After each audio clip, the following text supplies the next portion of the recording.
Hello, everybody. I'm a practicing therapist and a doctoral student of psychology. Today, I want to talk about how to tell an avoidant they have attachment issues. This was requested, and so we're going to talk about it in a couple different ways. And the first piece of this video is I want to talk about the prepping beforehand, because you can't just tell them after you've been on like 2 dates with them, possibly, but it might not land as well. And so there is some prepping involved. And actually, the first one is quite simple: build rapport with them. You will know the timeline more in detail. I can't do a detailed, I can't share details about anybody's cases specifically. So you will know, hopefully, when you have built enough rapport with them. If you don't know, you can book a call with me, email me, and we can talk about it. I can help you with that. I can help you evaluate that. But overall, if you feel like there is some rapport, that's a good opportunity, because the second one is also important. And this helps with rapport building. And so you might do these things in conjunction. Show moments where you take what they're saying well. A lot of you guys are good with this because I share this so much in a lot of my videos, but still, I'm going to share it here as well. Let's say they say, I think you're a bit clingy. Do not go ahead and think to yourself, this is their attachment issue. This is them nitpicking, whatever it is, even if it is. If there's some truth to it, say it like this: I understand and I appreciate that perspective. I think some of that is fair and I'll work on it. For now, you don't need to get into a fight. Maybe they're wrong, maybe they're right. Leave it for now, because there are two things that you've established. One is that you are flexible. Two is that maybe there is something you can work on. And if you feel like they're wrong, later you can go back and talk about it, but you're open to it, because the reality is we just don't know. We have blind spots. We all do. And it allows them to accept that possibility, because they're going to reflect and do that as well as you model it. The next one is what I share with a lot of people who are trying to do this. And we have, consultation calls about this very topic. How do I tell my husband, my wife, my boyfriend, my girlfriend, my friend that they have avoidant attachment? This is the one that I always tell you guys. I want you to pick a very specific, I would say like a targeted behavior to give an example of, and keep this in your back pocket. Normally, you're going to need this when you have the conversation, because the next portion of this video is how to actually have the conversation. And very likely you're going to need this. And I'd rather you have it in advance. So this is what we do, okay? Let's say the example is this really common example with a lot of the cases I've had with you guys. And if you want to call with me, it's pinned in the comments. Let's say you guys have been together for 2 years, but there's no label. So that is your target. That's what you're going to use as an example if you need to explain it, which most of the time you do. So keep that one. I'm going to show you how it works as we get later in the video, okay? The next one is be prepared that they will take it poorly at first. Most of the cases I've had, it's like 60% of the time they're going to take it not as well as you wanted it to. Not always the case, but 60 is still a big number. It's not the biggest number. And so be prepared. And so all this means is build more rapport and then bring it up another time. And be mindful, because they might have been in a bad mood. Again, you can evaluate that with me, because it's hard to talk about. It's hard to talk about all the little variables on a video. I'm trying as best as I can for anyone who will need it. Free videos are always wonderful. That's why I always try and make as detailed ones as possible. And so let's talk about how to have that conversation. So you have everything. You have the rapport built. You have taken accountability for yourself. You've prepared that it might be taken poorly. And you have your specific target example in your back pocket, metaphorically. And so now the conversation. First, pick the right moment. Very important. If anything, this is the most important. Why? Because when avoidants are in a bad mood, particularly male avoidants, they react really, really poorly. Sorry, I'm being honest with you. They do. They're not going to take it in, and then they're going to be tainted about that conversation. They get more sensitive about it later, and it's just not good. Both male and females, but male avoidants particularly, what they might even do is they might double down and get a little angry, and it just makes a conversation almost impossible to have. And so what I tend to tell you guys in calls, etc., is at that point, if they're digging their heels in, you have to back away and have that conversation later. And more often than not, I'm just telling you the truth, it's because they picked the wrong moment. Not because the rapport is not strong enough, because usually we spend a lot of time on trying to make sure the rapport is good enough. Sometimes, and I understand these calls, sometimes they have a lot of information, and so people can get confused. And a lot of you guys do really great, by the way, really great. But the one thing that sometimes people miss is picking that right moment. They think so much, do we have enough rapport to have this conversation? They forget the right moment is equally as important, because if they're in a bad mood, nothing you said is going to land. And then you're going to have to start all over again later. You can't start all over tomorrow. You have to wait like a couple weeks, sometimes even a couple months. And that's just more of a waste of time, in my opinion. So please pick that right moment. Make sure that it's not when they're saying they're stressed. Make sure that it's not when you both are tired. I would even say this, if they're a female, make sure they're not on their menstrual cycle, because I know when I'm on my menstrual cycle, I can, even now, like regardless of attachment issues, I'm more tired. I'm more exhausted. It hurts. And so it's probably not the best option for you. Even if you, let's say you're the female, probably not good to have those hormones. You understand yourself. I know you can take care of yourself, but keep those things in mind. All the little variables. Maybe someone had a difficult phone call with their boss or their mom.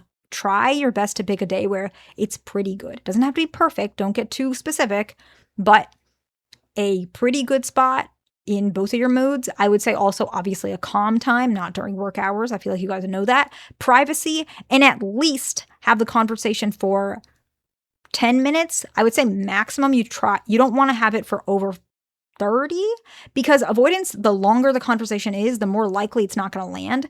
I would say a very good spot is like 20 minutes. I would say, but it's up to you to decide. 15 to 20, depending on your relationship. So now that we've got that out of the way, the next one is you want to start with reassurance. Anything. I can say, you can just say something like, I appreciate the way you are. I think that we've been doing really well. And I actually have been thinking about something and I want to be honest with you. So that's how you start. You can reassure, we're doing well. I appreciate you, whatever you need to do to prep it. So you want to prep it with some sort of reassurance. This conversation won't take long. I'm thinking like 15 minutes. If it goes if it's too long, we can just cut it off and talk later. I'm okay with that. A lot of that reassurance is very important. It's going to really lower their defenses and make them feel a little bit safe in this conversation, because they know they have that exit, because you're saying, might be 15 minutes, and if it goes too far, we can cut it off. They know, okay, this is not a conversation that's going to go round and around and around, which a lot of avoidants are uncomfortable with. The next one is you want to describe what you noticed, okay? And so you can use an adjacent to attachment issues if that helps. Anger is a really common one in, for my cases, you guys already know that. So we can say, I've noticed you get really frustrated, and sometimes I feel like your anger can be a little intense for me. And I've been thinking about it for a while, and I want to be honest how I'm perceiving it. So that's like the adjacent version. Sometimes this one is easier to land than attachment issues. So why don't we also give a version of straight cut attachment issues? I've noticed, even though we're very close, I still feel like you're uncomfortable with labels. And I think that perhaps it could be that you might have some commitment issues. I'm not sure, but I wanted to be honest about what it looks like to me. I've been thinking about it for a while and I'm not sure how to say it. You're landing it pretty softly, but using the word commitment issues might be a more softer approach. However, if you really want to go down and say avoidant attachment, you can say, I've been, watching videos, I've been reading articles about this concept called avoidant attachment, and I feel like that might be something we both can apply to. I feel like in our relationship, your avoidant attachment style, if that applies, might be part of some of these things, like the reason why maybe I want more commitment than you do. And I was wondering if you wanted to look at it together. I'm not trying to, make fun of you or anything like that. It's something I saw. I've been kind of thinking about for a while, and this is how I've been feeling. Anything like that. Those are some examples, okay? I would recommend saying commitment issues if you'd like. But when you do say commitment issues, say, I know that you're loyal to me. I know you care about me. If you want to do the avoidant attachment version, you can, but prep it in a way where you're saying, can we look at it together? This is something that's affecting both of us. Don't say it's like an issue you have.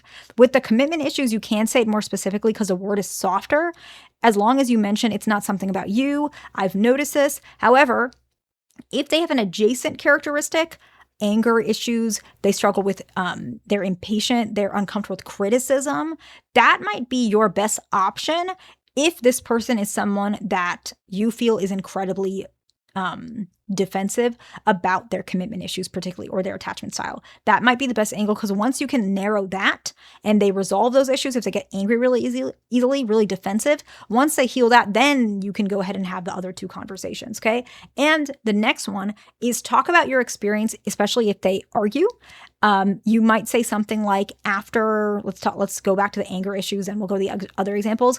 After an argument gets heated, I'm actually feeling really shaken. Sometimes I feel like you're raising your voice, and I'm kind of worried about having conversations with you because sometimes that happens, and I'm sorry. I'm not trying to be harsh, but it's because I care about you. These are just my experiences. Let's say that's your version with anger issues. Let's talk about commitment or attachment style because it can be interchangeable. You can say, I've been feeling like when I talk about anything to do with us moving forward, sometimes I feel like you're dodging it, or sometimes I feel like you're not clear about where we stand. And I know you care about me. That's not the issue, but I wish there was a little bit more clarification. My experience is that sometimes I get kind of confused, right? So that can be your version there. The next one is what I said about keeping something in your back pocket. Sometimes you need specific examples because they will, more often than not, they will offer some sort of rebuttal or argument. And so you can say, I get that. We've been together for 2 years, and, we do a lot of things together. However, I still feel like you're uncomfortable with the boyfriend-girlfriend label, even though I feel like from the outside, people would say, okay, this looks like a romantic relationship. I'm okay with being a little more flexible, but can we say that we're in a relationship rather than friends? We don't have to say the word boyfriend or girlfriend, but can we meet in the middle? Because that's something I've been noticing. So use that specific example if needed, because sometimes you don't need it. More often than not, you do. And then explain what you would want. We just gave that example earlier. I put them both together. But in general, you can say, maybe we can find a healthier way to handle discussions if they have the anger issue.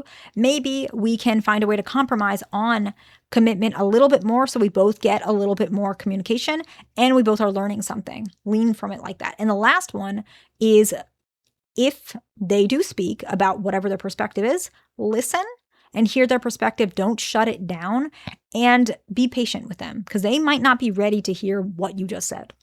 Be patient, hear them. I trust that you guys will know how to answer. But if you're still struggling with this, you're stuck in this spot, you can book a call with me. Now, the sub point to the last point is, if they get defensive, just say, I think we're both getting upset. Maybe we can come back to this later. Or, I hear you. I appreciate you sharing that. I'm not trying to label you. I think maybe we can talk about this another time, but thank you for opening up to me and sharing whatever you need to do. And so I hope this video is helpful to somebody. Please like, subscribe. I'll see you in the next one.